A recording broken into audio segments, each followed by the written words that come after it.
Ahlatın başındayım, 16 yaşındayım. Kınamayın la dostlarla, bir kızın peşindeyim. Ahlatın başındayım, 16 yaşındayım.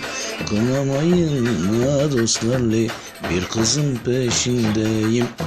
Güle güle gül hanım, gel otur benim canım. Sensin benim fermanım le, he malım he canım. Güle güle gül hanım, gel otur benim canım.